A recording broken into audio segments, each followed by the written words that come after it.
What's up, boys and girls, ladies and gentlemen? This is going to be the second video I've made here. And keep in mind, I'm not going to be editing these videos at all.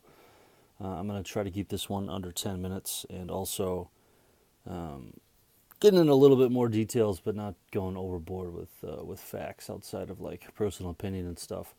And I'm going to keep my probably first 5 or 6 of these things limited to like some of my low end cheaper knives I have, just because one can only assume that I'll get better at this as I go on. So while my dog's over here playing with his green ball still, we're going to talk about this knife right here. It's a Kershaw Swerve 3850 folding knife, assisted opening, and I'm sure some of you know about this knife. Some of you might even have this knife. People looking to get into pocket knives generally go for this kind of thing. Kershaw used to be like, I don't know. I don't want to say that they were on par with Spyderco Benchmade type of knives, but like they could have been there, dude. They could have been close. They stopped manufacturing stuff in the United States and shipped most of their stuff out to China or Korea or one of the two.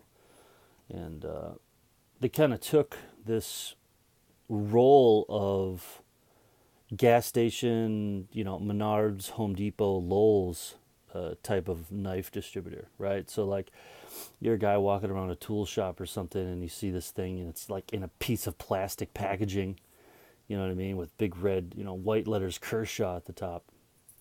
And you're like, oh, that looks cool. Yeah, I need a knife anyway. I'm going to grab this thing.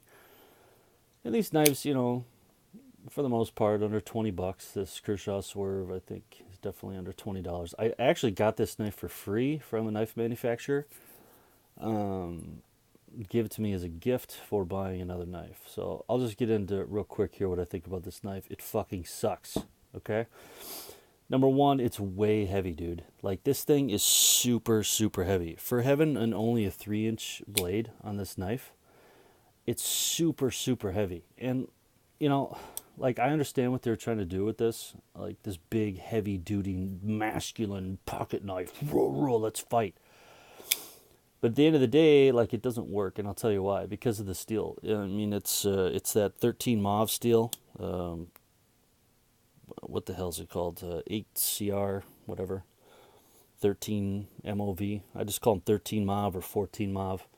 I have a couple knives in some of that stuff. And for the price point that you're looking at, like, hold on, look at this.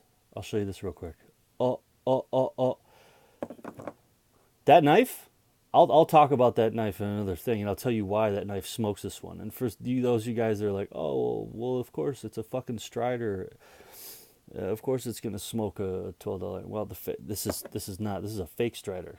This is a replica Strider for cheaper than this knife, and it's 1,000 times better. But I'll talk about that another time. Anyway, so this thing's stupid heavy, right? You're not gonna carry this, camping. You're not gonna carry this hiking. If you're on the job, like you work at a warehouse type of work. Sure, this probably would work out for you. If you're, I don't know, in some kind of an office building where people aren't going to get all SJW on you for having a knife and you need to cut like packaging and zip ties or some shit all the time, then yeah, okay, sure. Okay, you want like a durable knife. And again, we talked about my hand size. I have fairly small hands, dude, for a big guy. And this handle is super tiny for me. And I have cut boxes with this. I was breaking down a bunch of boxes when I was helping a guy out with his eBay store.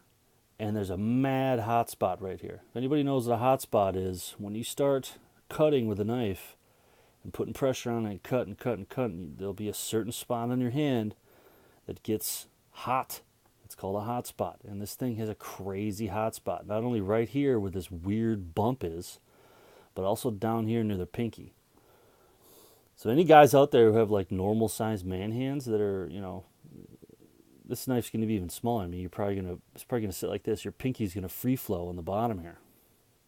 Not to mention it's super heavy. Like I said, like this knife, I don't have a scale here, but I mean, this thing's got to be close to a half a pound. I know that sounds completely retarded, and you're like, yeah, right, but I'm serious. This thing has to be like 8 ounces or something. I don't know, maybe not 8, but at least 5 ounces. This thing is at least 5 ounces. No bullshit. This assisted opening's nice, obviously, for sure, and it's got this little, finger protector here for slide ups. The jimping on it, this is called jimping. Anybody needs to know. Not really, doesn't do much. These little thumb studs are nice, though. I don't even know. And it's got a liner lock, right? So I talked about this in my Benchmade mini griptilian video. I hate liner locks. They suck. They're just bad business. I don't like them. And, going back to like replica knives and fake knives, people always complain and bitch about how they hurt the market. Well, somebody who's going to buy this $17, made out of the same metal as this knife too.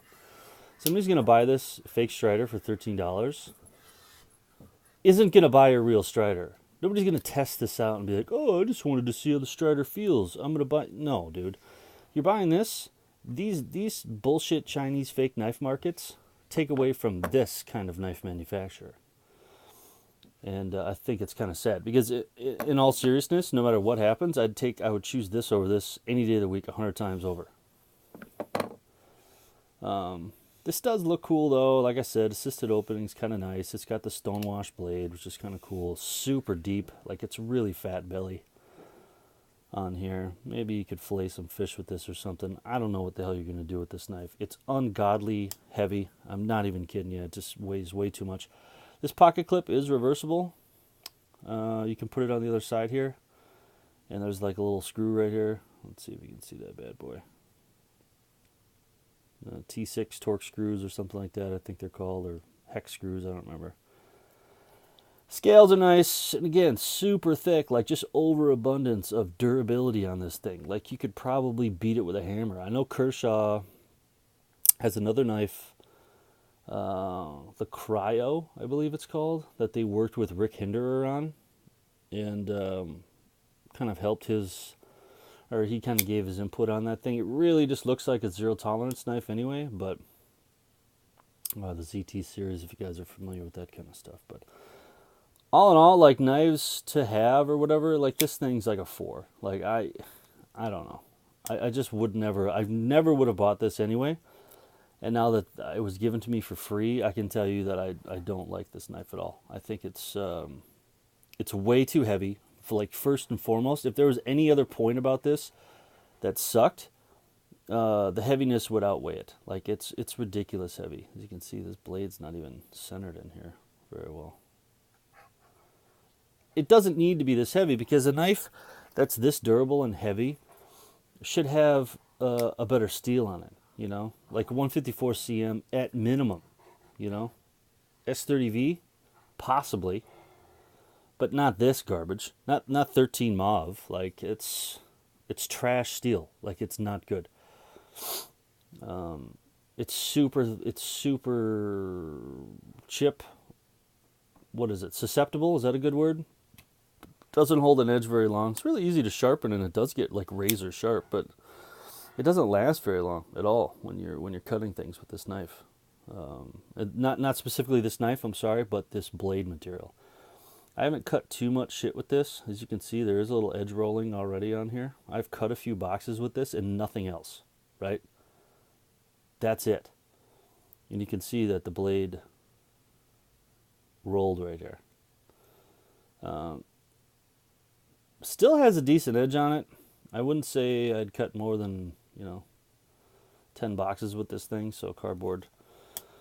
It does break down the sharpness of the knife pretty quick, but this thing's held up decently. But again, like even using it for a short period of time, you start getting this crazy hot spot right here on my hand and on my pinky. So like I actually switched off of this and went back to this this piece of shit titanium knife that I have too, that maybe we'll talk about later if you want. But I don't recommend buying this knife in any. If you see this at a gas station, if you're on your way to a camping trip and you don't have a pocket knife, if you need a quick pocket knife to have inside your vehicle, to like break your window if you fall off a bridge or something like that, or to cut your seatbelt, or you just want a handy knife to throw in your toolbox or your fishing tackle box, or keep it at work in your desk, something that you're never going to use but maybe once in a blue moon, and it's only going to be used to like cut open a couple boxes, open a couple letters, cut a couple zip ties, cut some fishing line, that's it. Okay, go ahead and buy one if you see one.